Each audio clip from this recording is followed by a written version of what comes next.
Rock the Ripple. Rock the Ripple. The Rock the Ripple podcast with Narita McInnes. Let's do this. Hello and welcome to another episode of the Rock the Ripple podcast. I'm your host, Narita McInnes. It is so awesome to be here with you as always. And today is another very special day because I am joined by an incredible woman. She is a gifted psychic medium and human. She is a thriving survivor of the unimaginable. She is beautiful inside and out. She is a warrior woman, and I am so grateful to be sharing the screen with her today. I am honored, in fact. Rachel Vaughan, welcome to the show. Well, thank you, Narita. It's an honor to be here with you, beautiful lady. Thank you for the gorgeous intro. Thank you. I've been practicing. I actually hadn't hit record, so I needed to do that again, everyone. So the things that we do. So Rachel, obviously there is so much to you. You're such a beautiful soul who has many talents and many different things. But there is a part of your story that is quite heavy, and that you have gone through so much. For people who don't know you or come across you before, perhaps we could start with your story and then go wherever spirit takes us. Okay, no worries. So, well, my life started difficult, but I'm in a really good place now. So I just want to share that with everybody as you listen. So I grew up in South Australia, in Adelaide, and Adelaide has a very, very dark energy and a very dark history. My father was an ASIO operative. His day job, his normal day job, was to wiretap people's phones as a telecommunications officer for Telecom, which is now Telstra. But he was also a Rosicrucian and a Freemason. We have high up Freemasons in the family. Joseph Wright, my great grandfather, was a grand president of the Grand Lodge, which is very high up. He was also a member of the Golden Dawn sect. He had a large group of friends who were all pedophiles. He had immunity from prosecution. So he had 7 children. I was the second youngest. I only found out about my younger brother in 2012 because my father had a clandestine relationship with a woman a street away from where I grew up and produced another child in the 80s who came forward in 2012. Of the siblings that I grew up with, 4 of us came forward to say that our father had sexually abused us as children, and worse, far worse. So he's a person of interest in the disappearance of the 3 Beaumont children who went missing in 1966. He was I watched him murder multiple children, including Tracy Louise Bell, usually known as Louise Bell, but her first real name was Tracy, in 1983 in a hidden cellar beneath our childhood home. And that childhood home didn't just have a hidden cellar, it also had a old telecommunications bunker, which had been an old brick kiln from the Wonderlicks factory that was in the area. And when they dug the clay out, they built the kilns at the lower level, and then they brought fill in later and covered all the kilns up. And so those kilns ended up being all these bunkers, and in the area used as bunkers or as cold stores. And then in a 1938 mandate, the government said that every house, every business, every meeting place had to have a tunnel, trench or bunker within 20 feet of the back door. So everywhere in Adelaide ended up with this under section because of that 1938 mandate. So then the bunkers in the area of Edwardstown, Glandore and surrounding suburbs where the Wonderlicks sort of factory sort of stretched out to, they ended up with these tunnels. So you've got this incredible underground sort of tunnel system plus bunkers, plus you've got the Telstra tunnels in the area that I was also trafficked through, which are very, very extensive. They're pretty much on every main street everywhere in Australia, and many side streets as well, main roads. And there's also the water tunnels. So in my area alone, where I grew up, I've been able to map the tunnel system, and I've put out a video on Bitchute and Rumble in January of this year, basically showing all that evidence.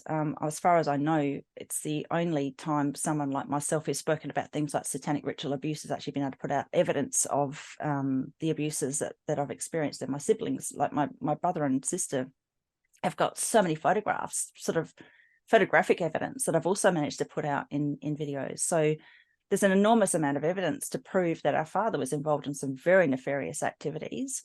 the fact that he got away with abusing the four of us, 4 of his 7 children. And, you know, I know that those who haven't spoken up about the abuse, I know that they were abused because I witnessed it.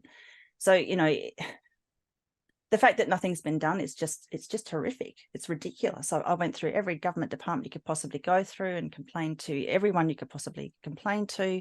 And then in 2017, he was being investigated, but he died, which is very convenient. And then, you know, you can't convict a corpse. So nothing happened after that. So that's when I started to sort of go out and speak out publicly. I had been speaking out on social media previous to that, but then I started to give interviews, because you just can't let people get away with this, because I know I'm a very strong individual and I just keep pushing and pushing and pushing. But there are so many people that I know who don't have that strength, who are too scared to speak out, who've contacted me, and God knows how many countless people that haven't contacted me, who are being abused in the system. And of course, the system continues because now it's state sanctioned kidnapping in a different way. It's very out there with the Department of Child Protection. So, you know, my father was a kidnapper back when he was being protected by police and the government, but now it's right out there and it's just part of what the government does. It's disgusting, and it can't continue. I don't think it's going to continue for too much longer. I think the tide's turned. Well, with someone like yourself and the many people that are speaking out about this all over the world, I've listened to so many testimonies from so many different people who are no way in contact, and their stories are so similar. And so being, you know, you can't sort of make this stuff up. This stuff is happening. And I think for a lot of people, it's the cognitive dissonance. You know, it's not being able to look at that. And I often think, well, imagine what it is like going through it. And so the fact that you speak out and you keep doing what you're doing, it's just so incredible. And you've gone through so much, like that some people can't even fathom, really. Yeah, well, yeah, that's the other thing. You know, it's not just, you know, being trafficked through tunnels. It's the satanic rituals that I was forced to be a part of. And, you know, they try to sell your soul. In these cults, they do try to sell your soul. So I had that experience as well. But luckily, I was able to recognize what was going on in the moment. And I've still got the little bracelet that my father gave me that he said came off a ship, and it's a really weird metal. It's a really strange, very light, but very, very hard metal. And he put that on my wrist as, you know, as the marriage ceremony. He was marrying me, but also selling my soul to the devil at the same time. And under my breath, I muttered, I'm giving my soul to Jesus. I knew enough about Jesus to know that he was the good guy. And I think that might have protected me, or I don't know. I certainly didn't sell my soul. It wasn't sold. And I don't believe, it's interesting, I don't believe you could force a child to sell their soul either. It must have just been part of this, you know, indoctrination and mind control that he was putting me through. So there's so many nuances to what goes on, and Adelaide is just known for it. It really is, isn't it? It really is. And all I mean, some of the things that you've shared that you've gone through is just, I mean, it's just beyond. And then Adelaide, you're right, it's so rife throughout, but it is across the whole world at the same time. But when you look at Adelaide and you hear about the family murders, which is another example, and I think my father was very much involved with that group of people. These are high profile doctors, lawyers, judges, businessmen, people like my father, who've gotten away with it. There's been one person who's been done for the family murders, and this was, for those who don't know, it's a group of boys and young men who were kidnapped, horrifically tortured, raped, and murdered, and some of them experimented on. I mean, some of the injuries are just horrific, and then left out to be found. So they were just, and that to me, I don't think it was just that they were being sloppy. And for a while, I thought that perhaps it was my father that was leaving the bodies out to be found because of some of the experiences where he, for instance, one situation where he actually left a bunch of sheets, bloodied sheets, after he'd done one of these things outside a particular home, I think near Portrush Road. Very significant, and he was laughing and sniggering about how, they won't like that I've left them there. So I think he was involved with leaving these bodies out, but I don't think it was just that he was pissed off that he was having to do this work for people, because he was also he was being blackmailed. He'd already been producing. He was a pedophile who was producing child rape material, and I think he got possibly, roped into something, but he also came from a cult family. So, I try to piece it together, but it's very difficult to understand. I think it's also, it was a terrorization campaign by leaving these bodies out so that all the people of Adelaide would be terrified. Because they've had incarcerated one person for it, Bevan Spencer Von Einem, who they've also tried to rope into the Beaumont disappearance, but there's a photograph that they've always tried to say was Bevan Spencer Von Einem, a man standing on the beach at the time of the search for the Beaumont children in drains. You just can't make this stuff up. And I've been able to prove, thankfully to my brother Andrew, he found photographs of the guy that's actually the guy on the beach that looks a bit like Von Einem. Von Einem didn't even look like the guy on the beach at the time that the photograph was taken anyway. It's just they're trying to rope it all in onto Von Einem. But it's really interesting. There was a psychic that was involved with trying to find the Beaumont children, a guy called Croisset, I think his surname was. I might have that wrong. But his first initial belief was that the children had been hidden in a brick kiln. The Beaumont children. Now, this is way back before I was even born. And then later on, and I only found this out about a year ago, the brick kiln was under my father's property. But as far as I know, they never actually went under there, but this psychic obviously had picked up on the brick kiln. So the brick kiln's really important. And that was one of the reasons why I hammered myself for 2.5 years after I first spoke about the tunnels. Number one, because I didn't want to be discredited by it, because I've got a fleet of trolls who are paid, who've been trying to discredit me. But also because I knew that hidden cellar, the bunker and the tunnels, my father kept quiet. He sold the property onto a family member, didn't tell them about it. It's been sold on again. I know that the shed is collapsing into the brick kiln. So the current owners mustn't be very happy about that. So, that's all the evidence I need. The major crime department detective went out to the property, didn't look in the hatches. He looked in termite inspection points in 2012 when I first told him that Louise Bell had been murdered under there, but he didn't take in-ground penetrating radar. So, that's enough evidence for him to lose his job, presumably, because he didn't do his job. And then they incarcerated another man for her murder, which my father perpetrated. So it's the convoluted nuances of it. It's just unraveling. It's unraveling. Yeah. It's phenomenal. The layers are phenomenal because it's murders, it's satanic ritual abuse, it's MK Ultra, it's all these different things happening, and then there's blackmailing, and it reads and writes like a crazy movie, but it's actually real, and it happens every day, and it's still happening. Yeah, it is still happening. Yeah. All over the world. Yeah, all over the world. Yeah.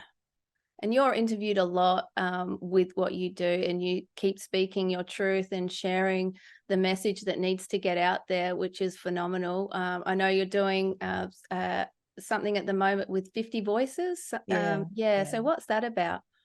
Well, that's been put together by some very beautiful people who don't have this sort of background, but they've chosen to go to the effort of connecting with 50 of us SRA survivors and MK Ultra mind control survivors, and putting our voices out there. And it's been beautifully done.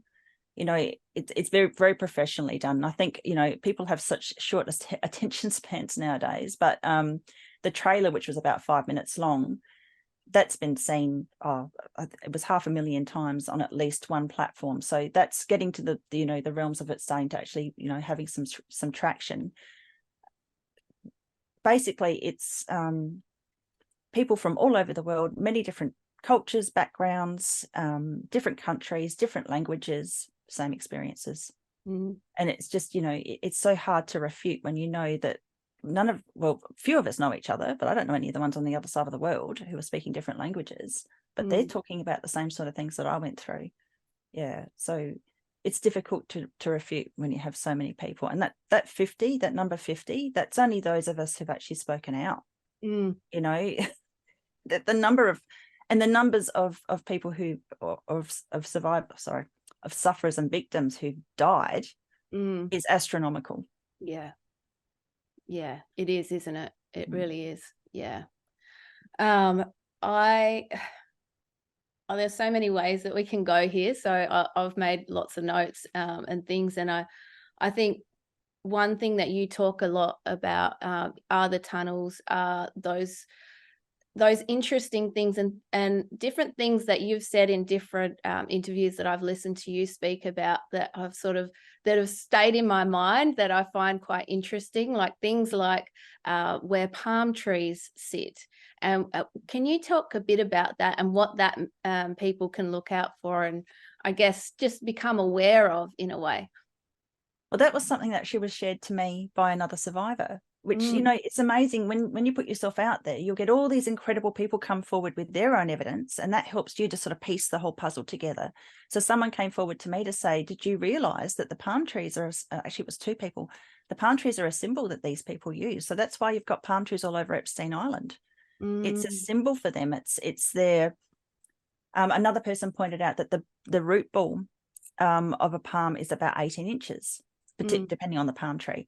So they don't interfere with underground structures, but they're a symbol for underground structures. Right.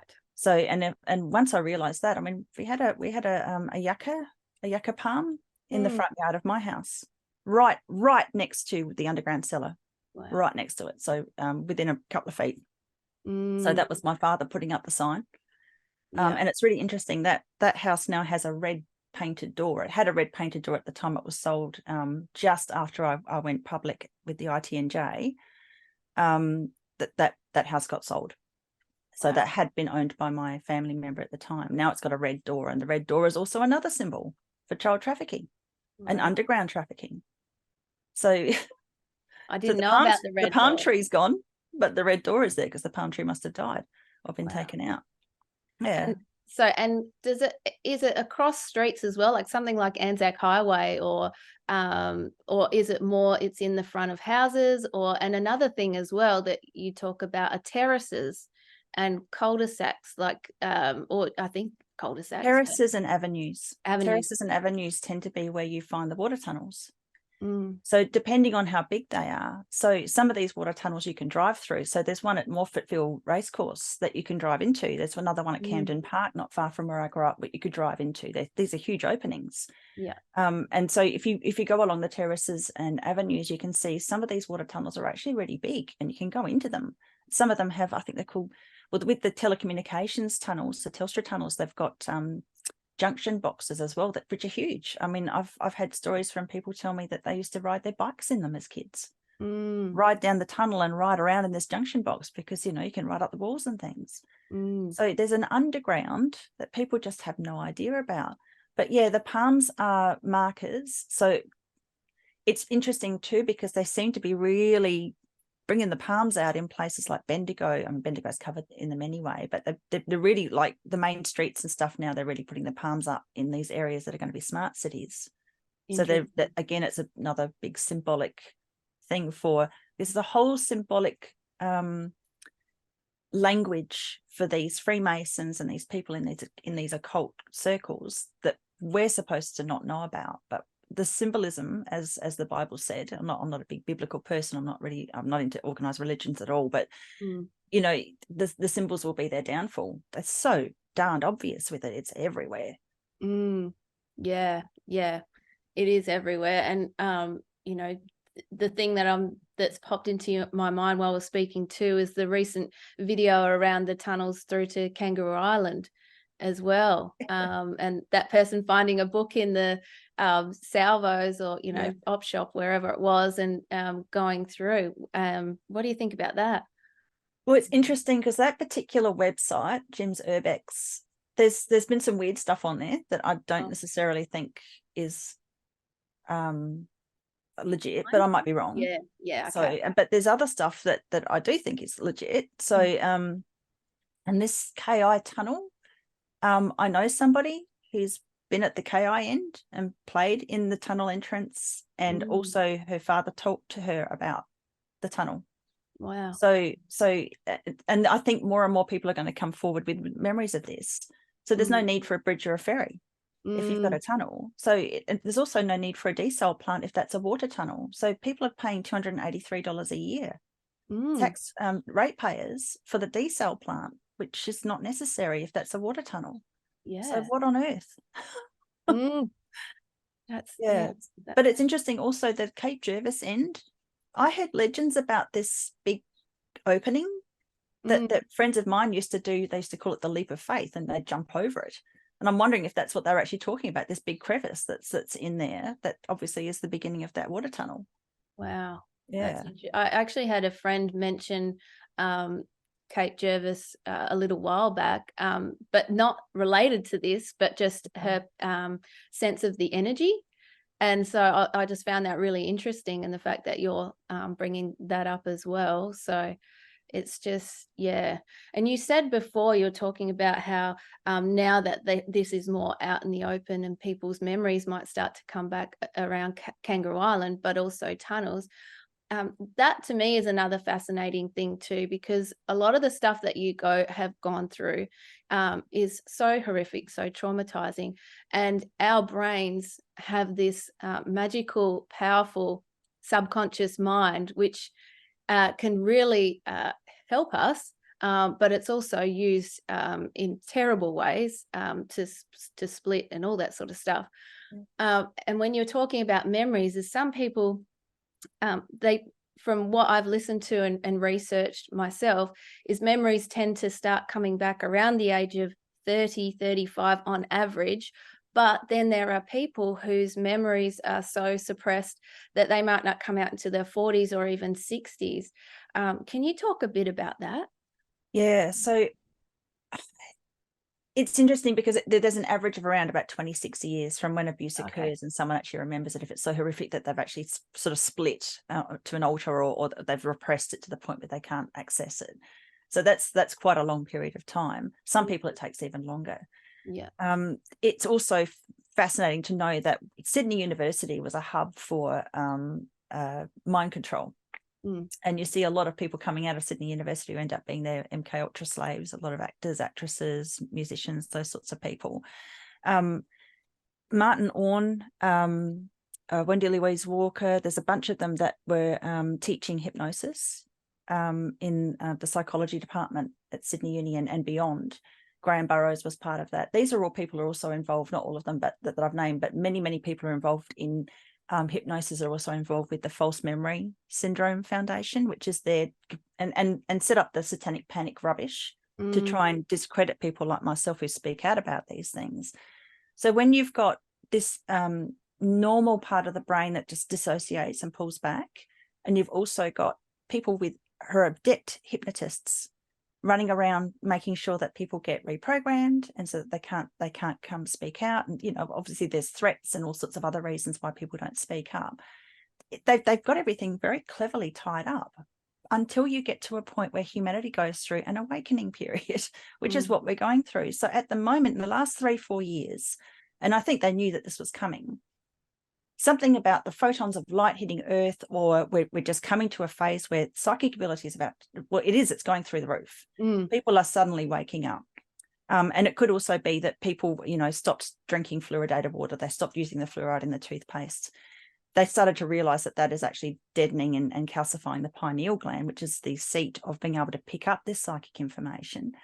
So I think we're sort of at it's a perfect storm for people to sort of wake up and realize that these things are going on. But, people have often come to me and said, it seems like in the judiciary, in the courts, family courts, in these departments of child protection, these people working there seem hypnotized. They seem completely dumb to the reality of what they're doing.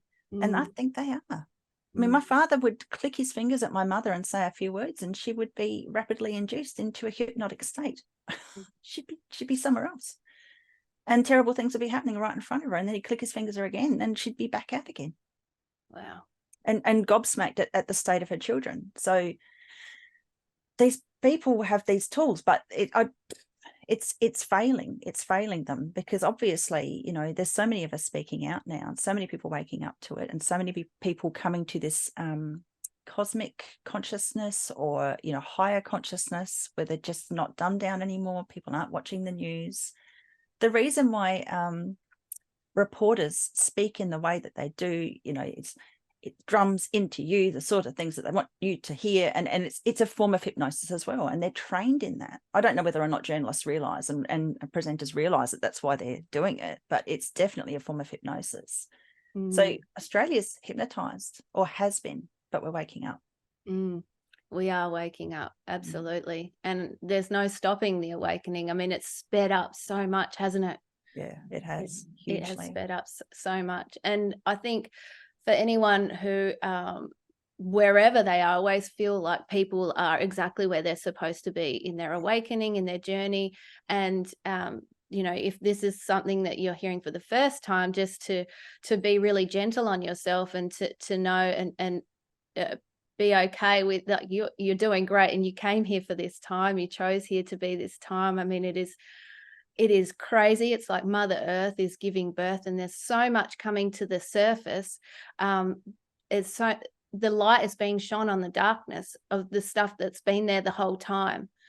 So, and people are really coming back into their power, back into balance, and knowing who they are. And I think, with people doing the work on themselves, that right there is something that can really help with this whole thing. I guess, where I'm going with this is there's people might think, well, heck, what can I do? Well, what can I do to help? And obviously, to me, and I'm sure you're the same, is doing the work on yourself and knowing yourself, and not having the fluoride, and all that self-awareness. What else can people do? Stop watching the mainstream news. Stop reading their papers. Stop paying for their magazines. Then they know that they're losing the fight. So, you know, they work on numbers. So, you know, if they're not getting the numbers, they'll know that we're not listening anymore. Do your best to gently inform the people around you that you love as best you can. And this is the thing with cognitive dissonance, as you said before, you know, you can't break through that shell if they don't want to know. So you just got to do it as best you can. And I guess another important thing is community, creating your own community of people who are like-minded, who do understand what's really going on, because that's a great benefit to you, because then you can have food co-ops and education co-ops. And we've got to get away from, we need to completely transform and change the way the judiciary works, education system works, the medicine system works. There's so many areas of food. Food has to not be this, you know, processed rubbish that people are eating. People need to grow their own food again. We all need to have chickens in the backyard. These are the things that we all need to be doing again, and producing our own food. And then we need to get rid of governments, and we need to have community-based governments. So it's like it used to be in tribal sort of situations, where there is truly an elected leader, or a group of people that are elected to speak on behalf. And in politics, that just does not happen. It's either that the elections are dodgy, they use the wrong sort of software, you know, if we've seen all this in America, or they count it the way they want to count it. And they put, you know, I think most of the politicians in Australia are placed there. They come from cult families. There's one from my own family. So, you know, it's always the way. They just set it up. So I actually think we're moving towards smaller communities working together and living together, because, again, that's another way that you can always root out a pedophile, because when people all know each other and they all watch each other's behavior, if one person's abusing, other people will recognize it, and then they get ousted, or whatever's supposed to happen happens to them. You've got to weed out the cancer. Yeah, absolutely. What can people, I mean, I know there's a lot of stories that are coming up, even just in Adelaide recently on your Telegram channel you shared. I think it was in Adelaide. I've forgotten the guy's name now, but there's stories. He's working in a childcare place, and just horrific number of counts. I think it was 91 counts of abuse. Ashley Griffith. Thank you. They finally put his face out. So, you know, they finally changed the laws here to stop suppressing names of pedophiles, because, you know, you've got to protect them. I mean, that's they're so well protected in Australia and South Australia in particular. So this creature's finally been had his face put out there, and he's been named. So he had 91 counts of rape, against childcare centre, little girls in childcare centres in Queensland and New South Wales. And as always, and he was photographing, he's taking film of it and photographing it. So he's got 613 counts of making child exploitation material and 603 counts of assault, plus the 134 rapes. So these are of 91 children. So these are toddlers. These are little girls. So if we're talking rapes, we're talking that these girls are going to have lifelong problems. They may not be able to give birth because their cervix would be so destroyed. And I know that's very, very brutal, and people don't want to think about those things or know about them. But this is one of the signs that a child's been abused, is the cervix gets pushed backwards. And so, you know, as an adult, if women go and have a pap smear and they can't see the cervix, so it's facing in the wrong direction, it's a pretty good sign that you've been abused as a child. So people need to know these signs, you know. So that creature's finally been named and shamed. And look, I can't imagine that he'll last very long, because they'll be putting him in the prison system. And I know the abuser of my brother, who my brother had put away in 2016, Anthony Munro, is living in luxury apparently in the incarceration system that he's in, because he's being protected. And this is another thing with this Ashley Griffiths situation. He was only caught after 15 years of abusing. 15 years. He was on the run, well, not on the run. He was quite out there abusing all these children. He only got caught because he was doing it in an overseas location. And so the Australian police had to catch him and do something about him. Exactly the same situation with Munro. Munro was over funding orphanages in Cambodia, Anthony Munro, and he's the co-accused along with my father for the Beaumont children kidnapping and disappearance. And my brother had Munro put away, but it was really only because Munro was being chased by vigilantes over in Cambodia that he came back to Australia to face incarceration here, because it would have been a lot more comfortable than being caught by a bunch of vigilantes over in Cambodia. So, you know, it's like, come back to Australia and we'll make you comfortable and you can see out your sentence. So I mean, words don't even express, do they? No. And you'll see that pattern over and over and over again with Australian abusers. They only get caught because they're doing stuff overseas. And they must have good police or good people overseas that are looking into it. Yeah. It's just, it's nuts. Like, there are no words. It's nuts. And I think people with children who may not even be aware that this stuff sort of even goes on. I mean, there's levels as well, isn't there? There's sort of just the family or the friend sort of thing, but then there's the satanic, the ritual abuse and the MK Ultra. Like, what can people do and look out for from where they're standing? So for those who've got small children, if you think they might be being abused, I mean, pedophiles are very clever. They'll tell the child that no one loves them like they do. You know, they'll try and bribe them with food or clothes or drugs. They'll do all sorts of very dodgy things to keep the child under control. But most children will show in their behavior that something's going on. So they'll become withdrawn, or they'll act out. They'll actually do sexual things with other children, and that's a very strong sign. Or they'll have physical signs like bleeding or injury in certain areas that shouldn't be there. They might act out with pets as well, or toys and things. They might show you what's been happening to them through their toys. So if you're seeing those sorts of behaviours, you've really got to question what's going on. And the most important thing is to let the child feel like they've got a safe place to speak. Don't berate them, don't harass them, don't threaten them if they don't tell you, because they're probably being threatened by the other person. And, you know, parents, obviously, in those sorts of situations, it's very, very scary and it's very emotional and very overwhelming, but the child's needs have to be put first. So this is the other scary thing, Narita. You've got to be super careful about who you report to. Yeah, there's mandatory that was my reporting. Next question. Yeah. But if you report to the child protection authorities and then, you know, that pedophile's being protected, you'll lose your kids. So I really don't, you know, people always ask me, what do I do? I don't know. All I can say is natural law, and I can't speak too clearly on what that might be. People have got to use their imagination, because you can't incite these things. God, it's very hard. It is hard. It's hard and it's heavy.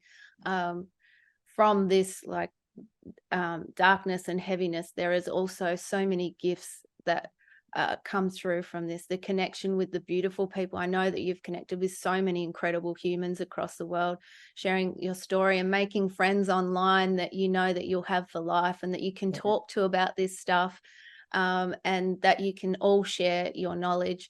And it's also the abilities that you have gained from your most horrific experiences,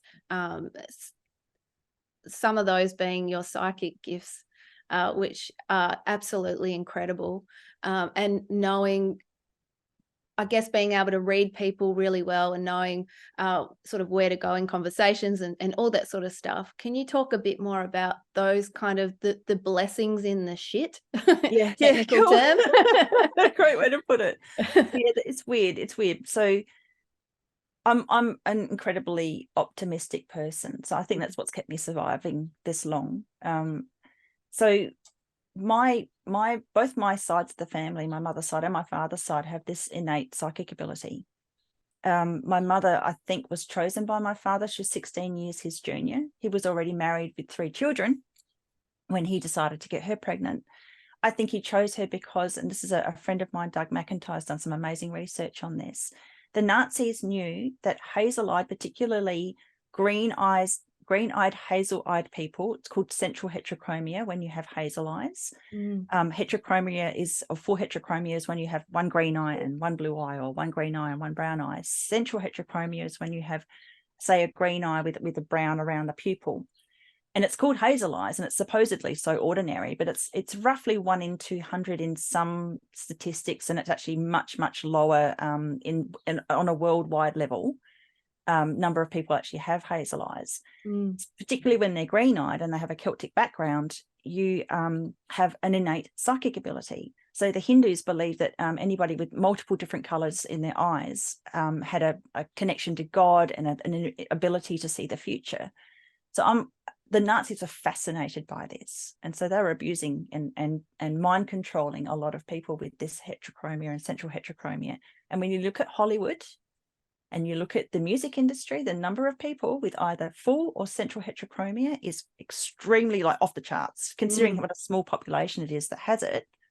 Almost all of the people in Hollywood have this.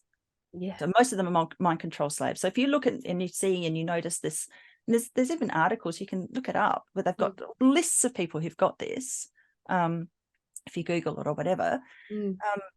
So my mother had that. So I think my father hand chose her, knowing all of this stuff about the Nazis. My father was absolutely obsessed with the Second World War. He had every book you could possibly have on the Nazis and what they were doing.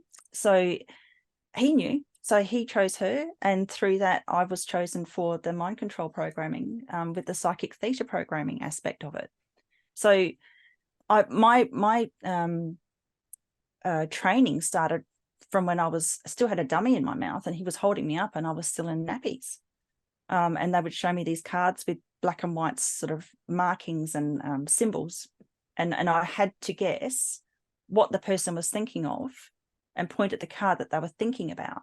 They would hold up certain cards, and I'd have a choice of 3. So I remember doing that, and whether or not I actually had any adeptness at that point, I don't know, because at certain points along the training, and I'd be taken into a facility for the training, or I'd be doing it elsewhere. And even just in the back of the car, my father would ask me what a certain person's soul color might be. So I pick up on auras, but I can pick it up remotely. I don't have to be with the person. I can just get a name. So they would tell me in the facility that, oh, you can do this because you've done it before. And I'd be in a sort of a trance state or a hypnotic state, and I'd believe them.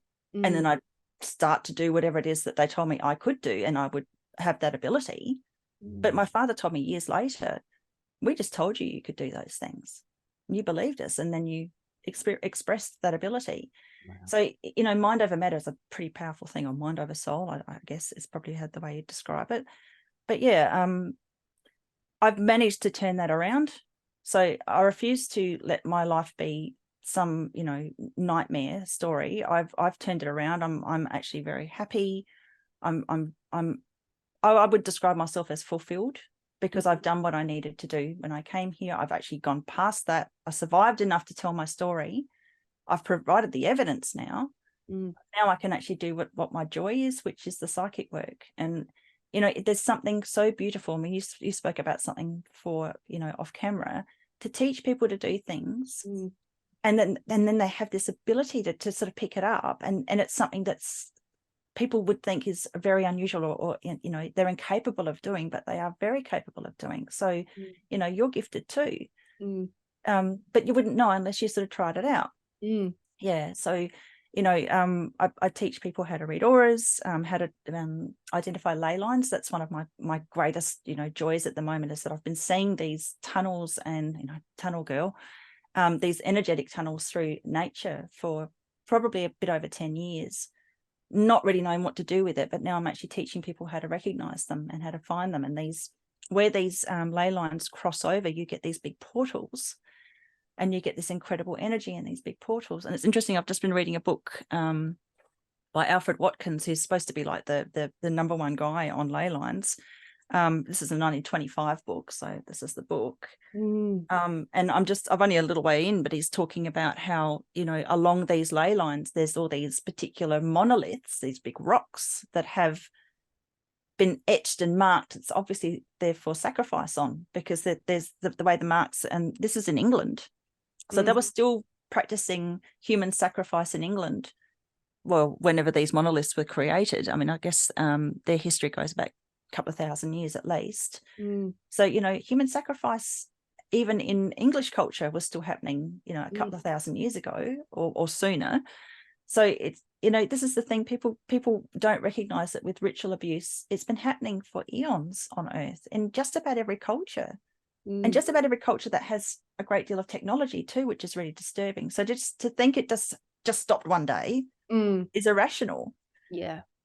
But to get back to what you're saying, you know, humans have so many innate abilities that have been dumbed down, and psychology is the number one reason for that. And that's why it was created, I believe, to dumb down. And that's not to attack, you know, psychologists, because the therapy part, the being able to speak to somebody part's very important, but the diagnosis part, I disagree with. You know, things like schizophrenia, that's a highly psychic person who's clairaudient, who can hear demonic voices telling them to do things.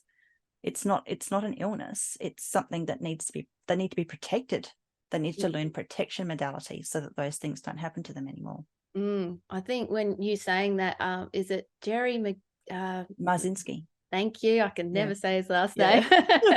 I've listened to a lot of his work, and he worked in the schizophrenic ward in America, which is massive. Like, I think he said around 30,000 people, which is just nuts. And he told some stories that, can really rock you to your core, because he was in those situations. But just the fact that with the studies and the research that he did, and he was able to work with people to see that they were both having the same experiences, and they were seeing the same things, and they were hearing the same things. And, you know, and like the multiple personality, schizophrenia, those sort of things, like there wasn't all, you would think if it's multiple or you're hearing different voices, that you would have like a joyful one and a happy one and this and that, but they were all of the same caliber. And, you know, there was one time when he talked about these two people going out and just having the same experience. I think they might have taken the same drug or something like that, and basically seeing the same things, but one started before the other. And so it's the metaphysical world, the multidimensional world is very real as well. We can't see it with our two eyes. So I think that plays into it as well, don't you think? Yeah. People find it difficult to believe that we live in a multidimensional world. They just need to look at the electromagnetic spectrum and how incredibly vast it is, and how tiny little fraction that we can see, which is the rainbow colors and white light. So, you know, it's obvious. I mean, if you go into quantum physics and you know, physics in general, you'll get a bit of an idea that obviously there's a lot of things that we can't visually see that exist in the world, like gases. We can't see them, but they exist. So you know, people just need to get their head around it. But yeah, Jerry Marzinski's done some amazing work, because these entities that people tend to hear, I don't trust clairaudience. I shut down my clairaudience side, where you can hear otherworldly entities from quite early on. I reckon I shut it down when I was about a teenager, because I used to be taken to rituals. Because I was so psychic, I was used as a medium to communicate with the demonic entities they were calling up. And you know, that's terrifying. That's terrifying for anybody. They couldn't do it. They knew that these things were present, because I would tell them what was coming up, and what they were trying to call up was, you know, and these are higher order things that they're trying to call up too, not just little, you know, minor demonic entities. So that the sound of those things is just off the charts terrifying. So I shut down the clairaudience side, and I've always had a feeling or a belief that the audible channels they tend to be dark, especially when you hear about schizophrenics. They don't tend to necessarily have visual information that comes through. It's mostly auditory. So I always warn people, if you hear anything, take it with a pinch of salt, because it could be something dark.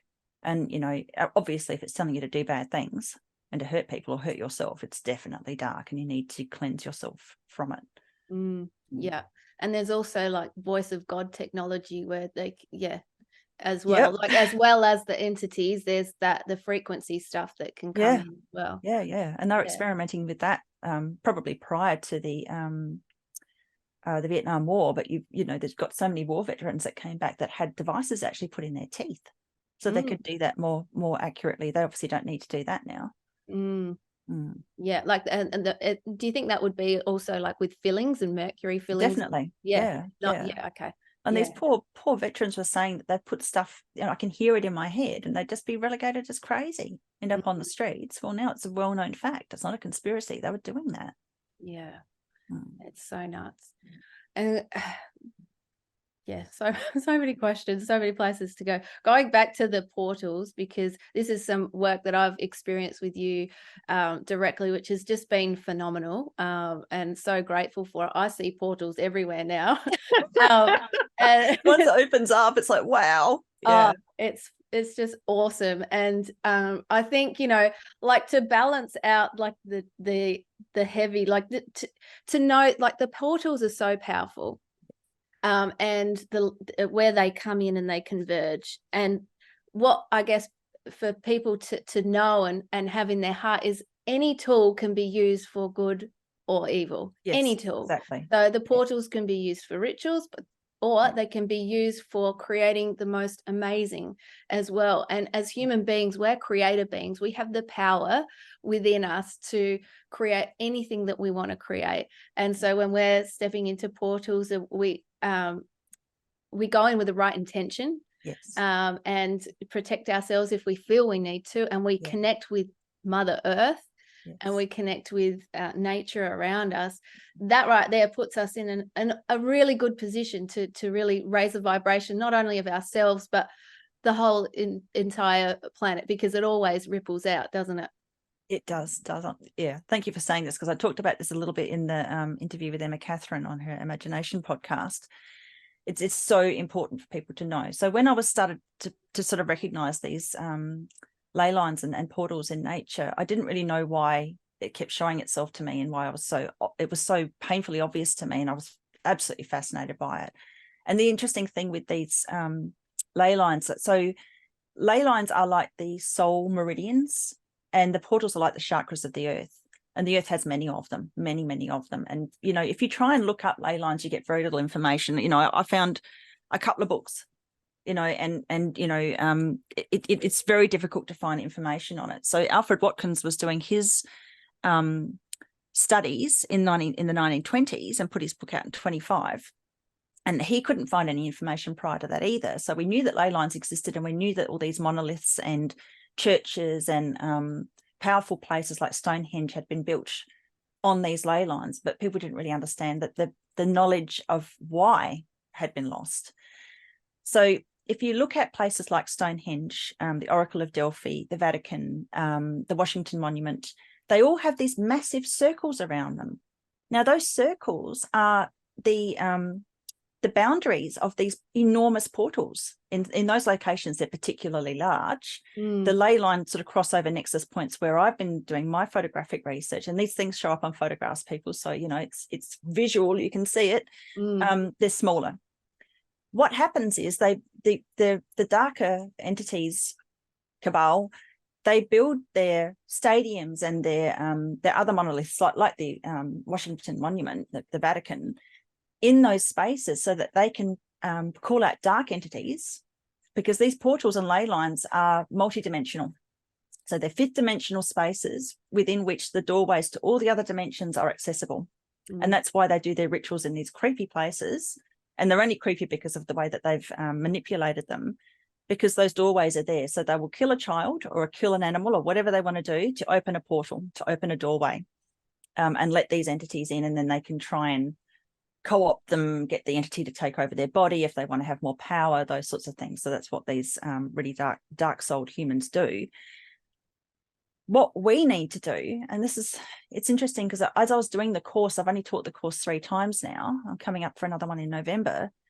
I'm thinking, why do I need to show people this? What am I trying to teach them? And I finally understood that it was because there's been so many of these situations where people all across the world have all done a prayer together at the same time. We've even got special dates where people all go to church on the same day, rah, rah, rah. What we actually need to be doing is having these prayer lifting up the frequency of the earth type circles, but we need to all congregate in these spaces, in these portals, in these ley lines with protection around us to counter what the dark souls have been doing on this earth for so long. That is a key that needs to be known and needs to be worked on. Apart from all the other 5 things that I said, we've got to change everything. We've got to do that as well, because the earth's soul has been dirtied, sullied, co-opted for too long. We need to reverse that as well. So there's so many things we need to do, but it is important. Absolutely. And you're right. There are, that's one thing of the many.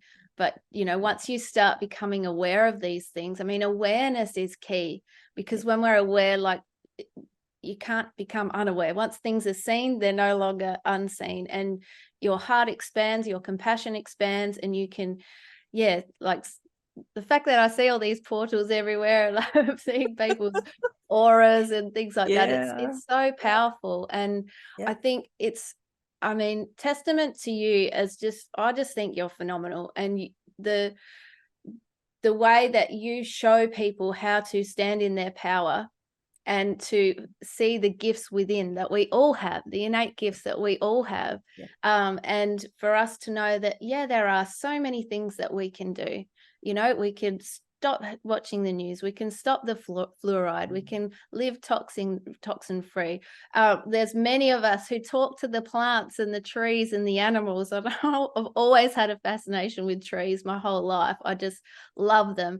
All those sorts of things. And speaking to people who are open to listening, just all those kind of things all make such a difference. Even if it feels small to you, imagine how much of a difference that would make all of us making those small little changes. 100%. And just on the trees, there's this wonderful movie called Fantastic Fungi. Unfortunately, it's on Netflix, but just ignore that and just go and watch it anyway. And in it, they show that, we've had these theories that trees try to compete with each other and crowd each other out so that they can get to the canopy and get to the sunlight. Well, in actual fact, the mycelium, which is a kind of fungus that grows under the earth and is actually like the telecommunications center for all plants, they all connect with each other through the mycelium. And this is why going out in nature is so important. If you want to raise your energy, just going out in nature, mycelium has the same effect on your aura as in repairing the aura and repairing the soul system as going to the ocean does. So you see a dog at the ocean going spastic because it feels so happy. Nature, mycelium does the same thing.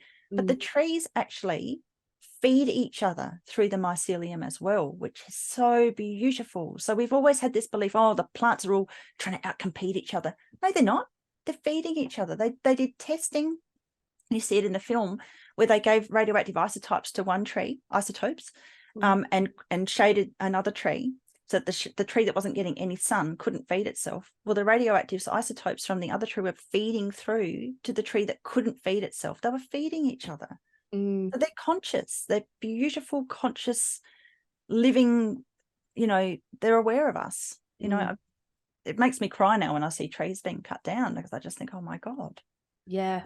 It's horrible. What a horrible predatory life we have to live, because we have to eat to survive and we have to use resources to survive. But in older cultures, we might have actually blessed the tree first, taken the animal's life in the gentlest way possible, tried to bless them and thank them and show gratitude.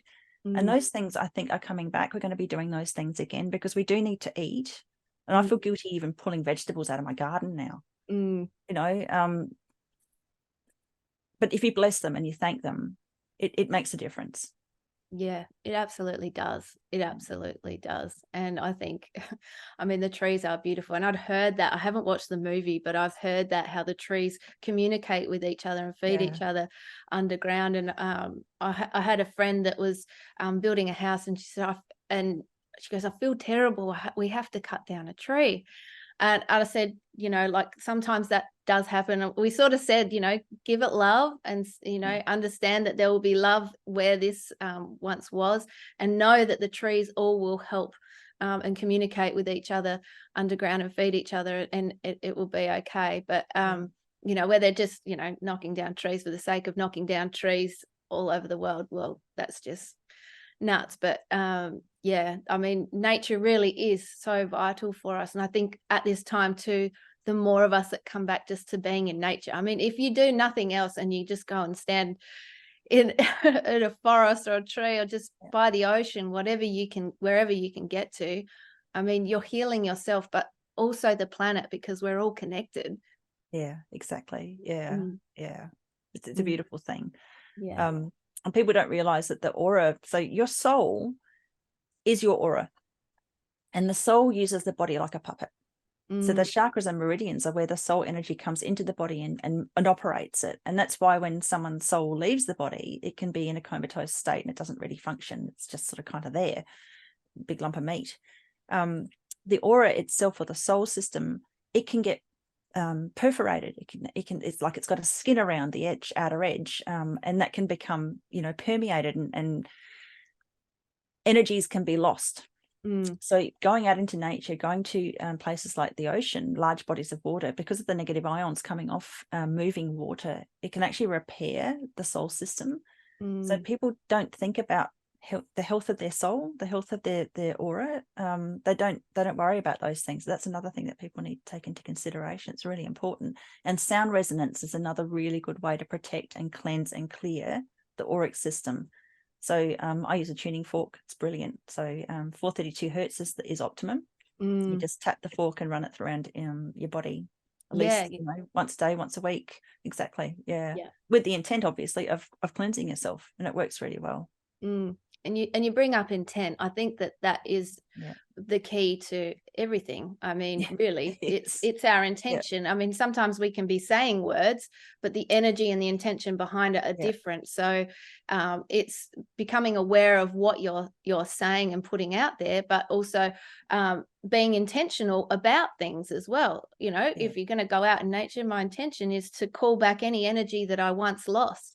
I picture it as this sort of like the aura, like sort of sometimes the pieces of the puzzle have been sucked. There's different pieces that have been sucked away. You can, if you're a visual person, visualize those puzzles coming back into you when you're in nature, and set that intention. Oh, that's beautiful. That's beautiful. Yeah. Visualization is so powerful. That's also the essence of alchemy. When people talk about it being, transmuting of materials, what it actually is, in my opinion, alchemy, and it's certainly not bringing in some negative entity into your soul system to give you power so that you can transmute materials. What it actually is using your intent to get an outcome that you're looking for. And so if your intent is to have a certain outcome in a court case, for instance, and you have a visualization of that outcome, and when you get fears and worries and things come in about that, you try very hard to push that back and focus on that visualization. And it's just practice, but all you need is one vision to come true, and then you've mastered that, and you'll have trust in your intent to do that in the future. So it's interesting, people go on and on about alchemy being evil, but it's truly not. I think the essence of what Jesus Christ was teaching us, and I know a lot of people sort of question whether or not he existed and whether or not he's the crusted oil that comes from the pineal gland, and that could all be part of it as well. There was a transmutation of materials in his instance, and I do believe in telekinesis, very much so. But it's also because we're multidimensional. So you see these really freaky things that happen in poltergeist phenomena, where pebbles would come from the ceiling, or spoons, or weird objects would just appear out of nowhere, and that is basically pulling something from one dimension into another. So it could be a parallel dimension, or it could be one of the higher or lower dimensions. So that transmutation is also part of the alchemy, but it doesn't have to be some scary, terrifying, creepy thing that people fear. There's so much fear when it comes to psychic ability. And there's so much in the Bible that says you're not supposed to do this. And yet Jesus Christ said, follow in my footsteps and do what I did. So I'm coming up against that at the moment, because I've come out. I knew that there would be some pushback with coming out about as being a psychic, but it's interesting where it's come from. I've been surprised where it's actually come from. It's throughout my years of my life, I've been very blessed to connect with people with extreme abilities, and I've had my own experiences as well. And I think when people experience things firsthand, like it's a knowing. You can't go, oh no, that didn't happen. You might fob some things off, like when you see things in your peripheral, but you probably are, like, don't discount that. But the ability is there, and it's actually one of our superpowers. It's one of our gifts, and it's along with our intuition as well. And it helps build our intuition. And I think you said as well about trust as well. The more that we create, because we're creators. So if you set the intention, I loved what you said. If you're setting an intention to, maybe you want to create something, it could be as I'll say as simple as, but a book. Yeah. Maybe you see yourself as an author, and you're holding that book, and then you write that book, and it's not even a surprise because you did that. Would you say that's alchemy as well? That's exactly what it is. Yeah. That's the pure essence of manifestation and alchemy. It's transmuting a thought into reality. Yeah. And artists do it all the time. They have a vision in their head, and they draw the picture or paint the picture. It's the same thing. A thought into reality. That is the thing. And that's so cool, because I've often heard people say, like, things are created twice, first in the mind and then without. And so we're all alchemists, and we're doing it all the time, and we're not even giving ourselves any credit for the freaking amazing that we're creating in the world. Yeah, exactly. Yeah. So, this is the thing too. If we want to win this war against, dark forces that want to keep us all locked down and do these nasty things to us, we just have to have the intent that they're not going to win. Yes. Collectively, our intent is so much more powerful than their little piddly amount of intent to be, ultimate controllers, which they're never going to achieve that.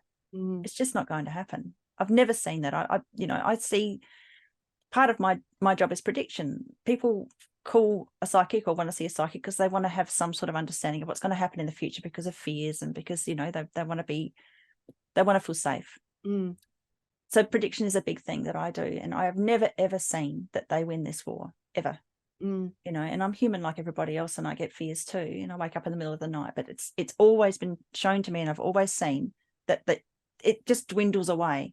But in this situation, unlike the Nazis, who were just then farmed out to other countries, that's not going to happen this time. They don't get to run away to other countries and just do what they were doing before. It's very, very different. I really feel that and resonate with that too. And I often think there's no way that we would all come here to awaken and have this opportunity. It's gritty and it's tough, but it's also so magical and beautiful. Like, why would we come here just to watch it turn to shit? We wouldn't, like we are all here to experience the amazing. And I really feel that that's true too, and that things will unravel in the most beautiful ways. It's interesting. People keep talking about, like, this is supposed to be some sort of event, on the 4th of October that a lot of psychics have been talking about. It'll be the 5th for us. Yeah. So it'll be tomorrow for us. So we're obviously recording this on the 4th. Yeah. I've been seeing for about 7 months that there's some sort of full-on event that's going to happen in October. So now that a lot of other psychics are talking about it as well. So we have to see what that is. But I remember being shown that I would be quite happy about it. It wasn't something terrible. And it had something to do with the exposure of child trafficking in particular. So something's coming up. Wow. Well, let's hope that is what it is. I mean, it is so much more out there compared to when I first started researching and hearing about the stories. Annika Lucas, and she did a 4-part series with someone that I watched at the time, and just people not really wanting to hear about it or knowing about it, to now it does feel like there are so many more people who are aware of it. Hugely, Nerita. When I first started my memories back in 2005, 2006, there was nothing. There was virtually nothing. There's an Oprah episode, and I think there might have been something on 60 Minutes, and it was virtually nothing that was out there. Now it's everywhere. It's just literally everywhere. So something big has happened. Just before the interview, I was watching something on a Telegram channel, and someone had put up a little video of all these Masonic churches that have been, or Masonic lodges, or what do they call them, temples, being burnt down. Wow. And I just felt this surge of joy. It's an intense surge of just pure joy, because the message is getting out there, and they're not just driving past the Masonic lodge every day and completely oblivious to it. Because it's like, how can everybody not know that there's something going on when every single country town in Australia has a frigging Masonic lodge, even if there's no other buildings? Yeah. There's a lodge in every single town. How? So they'll call it their main hall, but it'll still have the compass and, that stupid symbol that they've got, the square and compass. So, clearly they've marked their territory everywhere. And now people are really recognizing it, and they're burning them down. And that's not an insight for people to burn things down. I just felt so overjoyed at that, because it means the message is getting out. I've noticed that, like, when driving around the country, and just like there is, or there's like there's 2 or 3 different things for like a really small town of 100. Why do they need 3 churches or 3 whatever they are? So they're the kind of things that sometimes you don't think about, but then when you become aware of it, of course you'll notice it all the time. So that's so interesting. Was that in Australia or overseas? In Australia. Oh, hang on, no, it was Australia and America, I think, from the film, but I only watched about a minute of it. I was welling up with joy and tears, and I thought, I don't want to be crying at the beginning of an interview.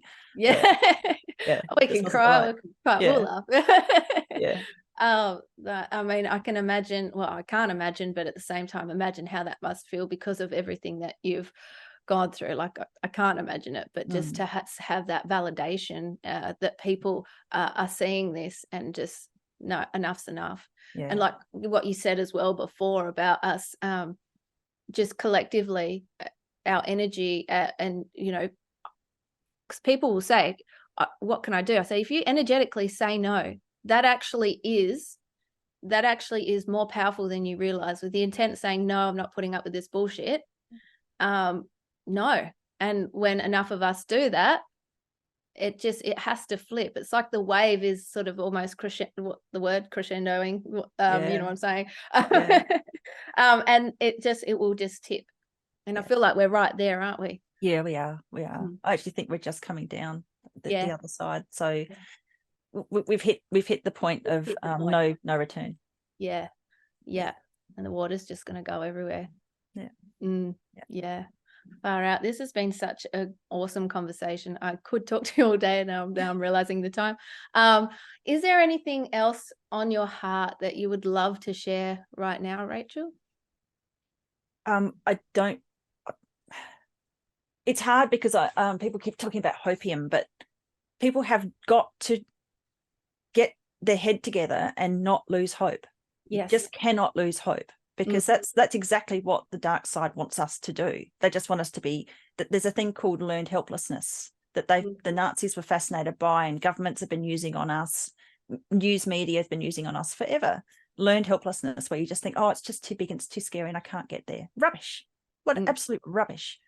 So don't lose hope and keep pushing forward, because we're pretty much on the other side now. And now we get to enjoy now watching their downfall. And it's systematic now. And that's because people have all been working together with their intent, and there's enough of us who are pushing and pushing back. So, don't lose hope. Keep pushing. Yeah, I couldn't agree more. We are such powerful creatures. We're magnificent creatures, powerful beyond measure. We really are. And we can absolutely. And I'm with you. I don't call it hopium. It's a feeling. It's just a knowing. And that doesn't mean we won't be faced with some shit along the way on this journey. But we've got this. We've got this. Exactly. Yeah.